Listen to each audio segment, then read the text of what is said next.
Welcome back to SK1 kids and today's topic is very very special क्योंकि आज हम लोग किसी भी से JEE नीट के चैप्टर की डिस्कशन नहीं करेंगे and we are also not going to talk about any demanded question और something like that but today what we'll discuss about is the Michelson-Morley experiment since there have been so many demands over this particular topic की Michelson Morley experiment जो perform किया गया था जिसे perform किया गया था to measure the velocity of the earth relative to the ether, यानी कि वो सब्सटेंस जिसे बिलीव किया गया है कि जिसे बिलीव किया गया था बिफोर 1905 कि जिस सब्सटेंस के थ्रू लाइट फ्लो करती है, लाइट एक्चुअल में पास करती है या फिर लाइट ट्रैवल करती है as we can say. And we all know the result of Michelson Morley experiment की later on it was pointed by Einstein कि जो माइकलसन मोरले एक्सपेरिमेंट के रिजल्ट्स हैं इनके according the only thing that can be said is कि ether exist नहीं करता है. Now today we'll discuss a little bit about Michelson-Morley experiment and also little bit about Lorentz transformation कि कैसे Lawrence ने बेसिकली क्या किया था कि Michelson-Morley एक्सपेरिमेंट के रिजल्ट्स को एक्सप्लेन किया था by showing the effect of length contraction जो कि उनकी फर्स्ट इक्वेशन में obviously we can see that कि जो गैलीलियन ट्रांसफॉर्मेशन था in that if you are considering the relative distance between 2 points, यहाँ पे दो इनर्शियल फ्रेम्स हैं, so you call that the first equation of Galilean transformation as x dash equals x minus ut अगर ये particular frame u velocity से move कर रहे हैं in this particular x direction. लेकिन we know Lorentz transformation का जो first equation है that is कि x dash equals x minus ut over the under root of 1 minus v square over c square. So where does this v square over c square या फिर this under root वाला term actually comes from? All can be explained from the simple fact that Lorentz considered while considering the case कि ये जो results हमें Michelson-Morley experiment से मिल रहे हैं. Let's just look at this right here. यहाँ पे ना इस एक्सपेरिमेंट में बेसिकली क्या किया गया था कि here you take a source, यहाँ पे एक लाइट की सोर्स है जिसे हम लोगों ने एक ओरिजिन O पे रखा है. यहाँ पे जो लाइट की सोर्स है यहाँ से लाइट पास कर रही है and here is a silver plated basically glass and यहाँ पे ग्लास से ऑब्वियसली हम लोग जानते हैं कि थोड़ी लाइट यहाँ पे रिफ्रैक्ट कर जाएगी, इस डायरेक्शन में जाएगी, थोड़ी लाइट रिफ्लेक्ट कर जाएगी. एज आई ऑलवेज से कि रिफ्लेक्शन एंड रिफ्रैक्शन दो कंप्लीटली डिफरेंट फेनोमेना भी नहीं है बल्कि किसी भी पर्टिकुलर सब्सटेंस से दोनों रिफ्लेक्शन और रिफ्रैक्शन होती है. तो ये जो लाइट यहाँ से इसे हम लोग इस स्पेसिफिक एंगल पे रखते हैं कि यहाँ पे ना जो लाइट यहाँ से रिफ्लेक्ट करेगी वो सीधे परपेंडिकुलर जाएगी एंड इस मिरर को स्ट्राइक करेगी जो कि एक रिफ्लेक्टिंग कंप्लीट रिफ्लेक्टिंग सरफेस है जिसे हम लोगों ने C बोला है and this is of course B. And फिर हम लोगों ने क्या किया कि जो रिफ्रैक्टिंग रेज यहाँ पे जा रही हैं ऑब्वियसली यहाँ पे पैरेलल जाएंगी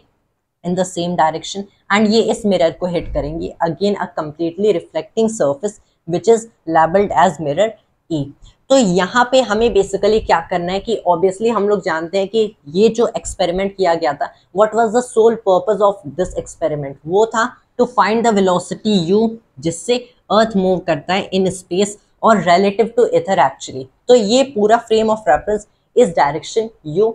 इस डायरेक्शन में u वेलोसिटी से मूव कर रहा है. So what we can say is अगर मैं particular in time delays, obviously हम लोग जानते हैं कि हम लोगों ने क्या किया था कि ये जो पॉइंट है ये डिस्टेंस एंड ये डिस्टेंस, इन दोनों के बीच का डिस्टेंस एंड इन दोनों के बीच का डिस्टेंस सेम रखा गया था, that is considered to be L. तो ऑब्वियसली हम लोग जानते हैं जब डिस्टेंस सेम होगा and speed of light is always same as we can see, तो time in which the light arrives at these two particular points should also be same. But यहाँ पे हमारी पूरी फ्रेम ऑफ रेफरेंस इस direction में move कर रही है तो लाइट को एक एडिशनल किक मिलना चाहिए इन दिस डायरेक्शन कि ये कम टाइम में इन दिस डायरेक्शन जाए. एंड यहाँ पे अगर कंसिडर करें तो ऑब्वियसली u इस डायरेक्शन में, c इस डायरेक्शन में, so that should be just another value of time. Will just consider that यहाँ पे हम लोग सीधे सीधे क्या कर लेते हैं L, U और T particularly T1, T2 and T3 हम लोग नोट करेंगे. मान लो यहाँ पे यहाँ से लाइट जा रही है, कुछ टाइम लगेगी यहाँ पे जाने में, कुछ टाइम आने में. लेट अस से कि लाइट यहाँ पे T1 टाइम में जा रही है from the point B to E and फिर T2 टाइम में ये वापस आ रही है from the point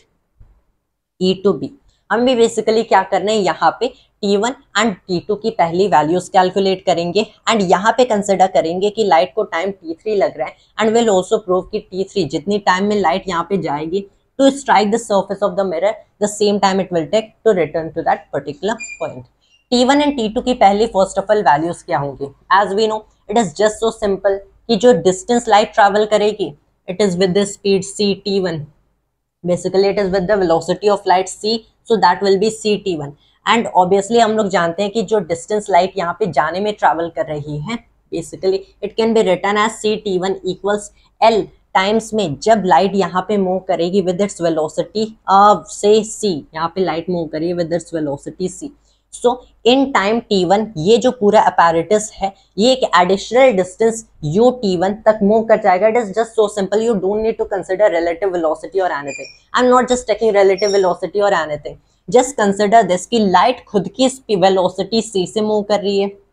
so the velocity times में time T1 is just the distance that light will cover in going from B to E। वो मैंने c T1 इक्वल कर दिया किसके? द लेंथ जो कि इसे ट्रैवल करने प्लस में एडिशनल लेंथ जो कि लाइट को ट्रैवल करना पड़ेगा क्योंकि ये पूरा अपैरेटस फॉरवर्ड डायरेक्शन में मूव कर रहा है। सो प्लस में ये हो गया u T1। We get to see कि जो हमारा c T1 minus u T1 होगा वो L के इक्वल होगा, मतलब T1 एक कॉमन हम लोगों ने ले लिया, सो T1 टाइम्स में c minus u equals L, तो T1 किसके इक्वल आया?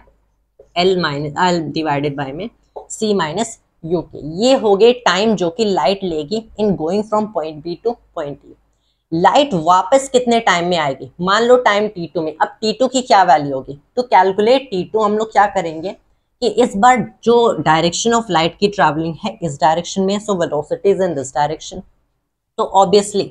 एब्सोल्यूट वैल्यूज देखें तो c T2 will be the distance that light travels, लेकिन ये एग्जैक्टली L के इक्वल नहीं होगी क्योंकि लाइट इस डायरेक्शन में जा रही है एंड ये पूरा अपैरेटस इस डायरेक्शन में मूव करेगा। इन पर्टिकुलर टाइम T2 ये पूरा अपैरेटस शिफ्ट कर जाएगा in this direction basically by the amount of u T2। तो यहाँ पे हम लोग लिखेंगे कि c T2 इक्वल्स L जो कि इसे यहाँ पे ट्रैवर्स करना है एंड ये पूरा अपैरेटस लाइट के पास ही आ रहा है, सो यहाँ पे इतनी डिस्टेंस हम लोग कम कर देंगे, so that is L minus में ये हो गया u T2। Now again rearranging the equations you get to see कि c प्लस u टाइम्स में T2 हो गया L के इक्वल, मतलब T2 equals L divided by c plus u। तो जो टोटल टाइम लाइट को लगेगी to go from this mirror B and to go up to E and फिर रिफ्लेक्ट होके वापस आने में, that will be just equal to T1 plus में T2। तो अगर मैंने T1 प्लस T2 यानी कि the time for light to return back to the position B, ये किसके इक्वल होगा? L by C minus U plus में L by C plus U। This is obviously equal to यहाँ पे C minus U C plus U, so that is just a C square minus U square, इतना हम लोग देख सकते हैं। So this is actually LC over ये हो गया C स्क्वेयर माइनस में U square if you are concentrating. And इस पर्टिकुलर टर्म को हम लोग कैसे लिख सकते हैं? इसे एज L ओवर में हम लोग C डिवाइडेड बाई में the under root of 1 minus u square over c square लिख सकते हैं। If you just try little bit mathematical calculations right है, you will get to see that kind of result. अब यहाँ पे इतना तो टाइम हो जाएगा to go for light from point B to E and just return back to point B, लेकिन ये जो लाइट जो कि इस पॉइंट B से रिफ्लेक्ट हुई थी and it goes to the mirror C, इससे कितना टाइम लगेगा? अगर यहाँ पे बेसिकली टाइम का फोकस करें सो ऑब्वियसली वी नो कि इतने टाइम में से हम लोगों ने टाइम T3 कंसिडर किया कि ये पॉइंट B से पॉइंट C तक जा रहे हैं, तो टाइम T3 में ये जो पूरा अपैरेटस होगा ये u T3 मूव कर जाएगा, मतलब ये जो C पॉइंट है ये कुछ यहाँ पे C डैश पे आ जाएगा। So we can see the base that is getting formed here, इतना अमाउंट हो जाएगा as u T3, obviously we know that much. अब जब इतना हो जाएगा u T3 and we know light velocity c से एक्चुअल में किस डायरेक्शन में मूव करेगी? लाइट इस डायरेक्शन में थोड़ी ना मूव करेगी, लाइट एक्चुअल में it is going in this particular direction. तो ये जो वेलोसिटी c है this actually in this direction, ये जो वेलोसिटी u हो जाएगी that will be in this direction. तो अगर T3 के लिए पर्टिकुलरली यहाँ पे कंसिडर करें सो वी नो जो हमें डिस्टेंस का इक्वेशन लिखना पड़ेगा it will be in the form of Pythagoras theorem. ये हो गया c T3 का square will be just equal to L का स्क्वेयर प्लस में हो गया हमारा ये ut3 का square.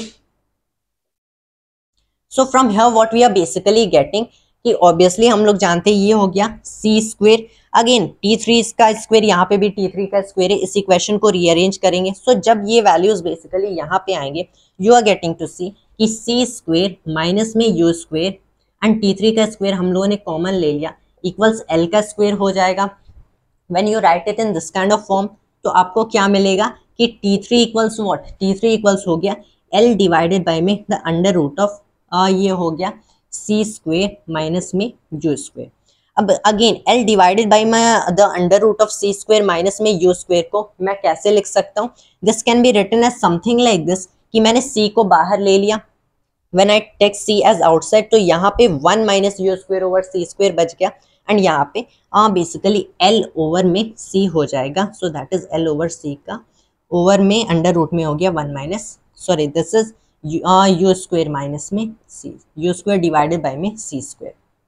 That is the thing. तो इतना तो बेसिकली हम लोगों ने यहाँ तक देख लिया। Now if you are focusing कि ऑब्वियसली हम लोग जानते हैं कि लाइट इस डायरेक्शन में ट्रैवल कर रही है to reach till point C dash and we can also just prove this कि दिस इज समथिंग लाइक जब लाइट रिटर्न बैक करेगी ये पॉइंट बी इस पॉइंट बी डैश तक आ जाएगा। So once it will come to this point B dash light उतना ही टाइम लेगी to hit from C dash to B dash. We are able to actually see that, मतलब यहाँ पे जो टोटल टाइम होगा for light to come by reflecting back again ये कितना हो जाएगा, ये 2t3 के इक्वल हो जाएगा। So you are getting to see it, this is actually equal to 2t3 and this is equal to what, ये हो गया हमारा 2 times l over c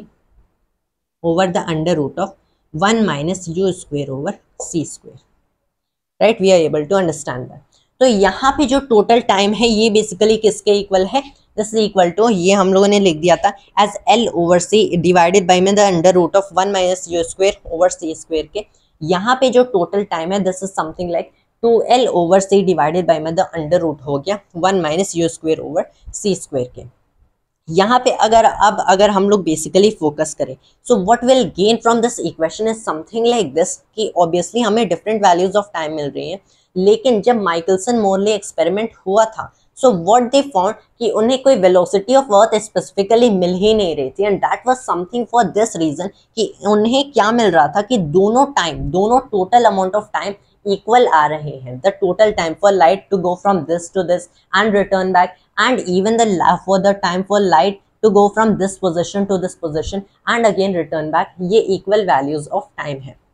So again there must have been some problem either with the apparatus, या तो experiment में कुछ problem था या फिर obviously हमारी laws of physics में कुछ problem था। तो इस problem को solve किया था लॉरेंस ने। उन्होंने क्या सजेस्ट किया कि these equations will all fit correct कि ये टाइम उस टाइम के इक्वल होगा। Only what you will do कि अगर ये जो लेंथ है from B to A it will be just a little shorter, अगर ये थोड़ी छोटी हो then it can all be solve. And वो छोटा कैसे होगा, लॉरेंस ने कुछ ऐसे एक्सप्लेन किया कि मान लो मेरे पास कोई भी बॉडी है मोशन में, अगर मैंने एक ऐसी हाइपोथेसिस दे दी कि मोशन में बॉडीज अपनी लेंथ के पैरेलल श्रिंक कर जाते हैं, बेसिकली उनका लेंथ जो होता है वो छोटा हो जाता है बाय अ सर्टेन अमाउंट, तब ये इफेक्ट एक्सप्लेन हो सकता है। सिंस हमारी पूरी अर्थ यू वेलोसिटी से इस डायरेक्शन में जा रही है तो ये पूरा एक्सपेरिमेंट का apparatus भी यू वेलोसिटी से इस डायरेक्शन में जा रहा है। So it can be explain कि BE जो लेंथ है ये और छोटा होगा, ये एग्जैक्टली L के नहीं इक्वल नहीं होगा। What he stated कि इससे अगर मैंने ले लिया as L times the under root of 1 minus U square over C square this particular value, तब सारी प्रॉब्लम सॉल्व हो जाती है। देन वी आर गेटिंग कि actually these two time values are equal and when he stated this particular so we know now this is what we call the Lorentz contraction and basically this is also you can say a part of the Lorentz transformation. अगर आप first equation देखोगे this equation and x dash equals x minus ut over the under root of 1 minus u square over c square, they actually mean the same thing कि parallel to its motion contraction के बाद जो length होती है हमारी that is equal to the initial length, यानी कि rest length अगर वो बॉडी एट ऑल मूव नहीं कर रही है, टाइम्स में हो गया the under root of 1 minus you square over में c square, that was what he told. जो माइकलसन मोरले एक्सपेरिमेंट जब हुआ था उसके बाद लॉरेंस ने बस इसे करेक्ट करने के लिए ताकि दोनों टाइम वैल्यूज इक्वल हों ये हाइपोथेसिस दिया, and no one at first believed in it, but later on it was found कि इट इज एक्चुअली ट्रू कि बॉडीज जब मोशन में होती हैं तो वो अपने लेंथ के पैरेलल श्रिंक कर जाती हैं। But later on even a more outstanding discovery was made कि अगर इसी काइंड के रूल को, इसी लॉ को हमें दूसरे सिस्टम्स में भी लगाना है, सो व्हाट वाज फाउंड कि not only does the length contract but the time also dilates by something like this ratio, कि जो टाइम का डिले होता है it is something like T naught divided by में 1 माइनस यू स्क्वायर ओवर में सी square हो गया। So that was how length contraction and time dilation was actually discovered from this apparatus of Michelson-Morley experiment. Thank you.